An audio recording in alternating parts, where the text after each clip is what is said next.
recommended by movie stars without conclusive research, this brand was understandably, and ironically, ballooning.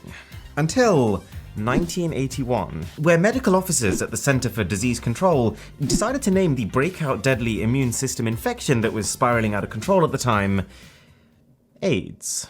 It did make the candy company viral, just not the good kind. It gave a whole new meaning to these ads, that's for sure. Why take diet pills when you can enjoy AIDS? 3 out of 10 fail. There's no treatment for that. Okay, let's step this up another level, ever closer to the 10 out of 10 nightmare that is number 1. You might know this already, but I'm a big fan of IKEA. And actually, if you've watched my videos right from the very beginning, you might know that I've built this channel up by filming on an IKEA table. For a simple reason. They have a killer business model. Instead of selling pre-built furniture, IKEA instead sells customers the parts to be able to build that furniture themselves. This is what allows IKEA to make their products quicker. It saves them costs from assembly and shipping. Plus, it just means that when people build their own furniture, they grow that little bit attached to it. Kind of like Lego. Like if Lego just sold the finished sets without you needing to assemble them, I don't think anyone would care. However, in the mid-80s, IKEA suddenly had an idea. A way to take this philosophy to the absolute extreme. A sofa that you can blow up yourself using a hairdryer. It would be the easiest possible thing to assemble, and given how big sofas usually are, the ability to be able to send one in a form factor barely larger than a pizza box would save IKEA so much money versus their competitors. The slight issue though was that IKEA forgot the simple fact that hairdryers blow out hot air, and that plastic melts. See where I'm going with this?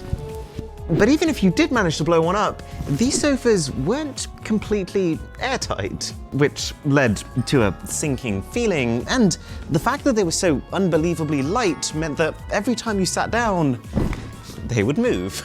So in the end, less of a stroke of genius, more just hot air. 4 out of 10.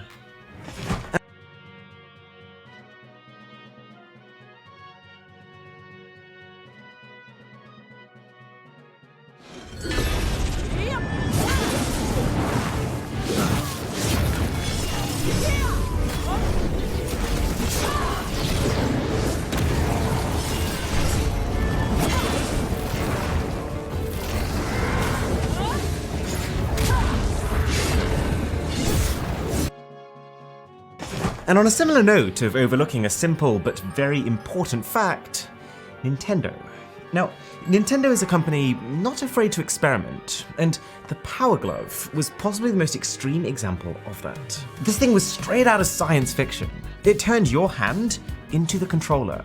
And if that sounds familiar, that's because this technology was actually what formed the basis of what eventually became the Nintendo Wii. And we can't say that the tech wasn't clever. Essentially, this glove has an ultrasound speaker inside of it, which can fire out a sound wave. You mount 3 separate receivers all around your TV, and then each one of those receivers would record how long the sound wave from the glove took to get to them, which then allows the calculation of the glove's position in the 3 axes of motion.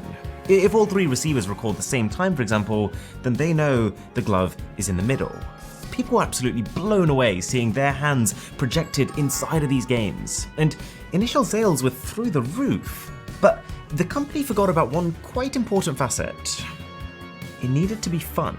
I think they got so caught up in the logistics, making sure all old Nintendo games worked with it, and just getting all the tech into an affordable package that no one stopped to ask the question of, is holding your hand out for 2 hours at a time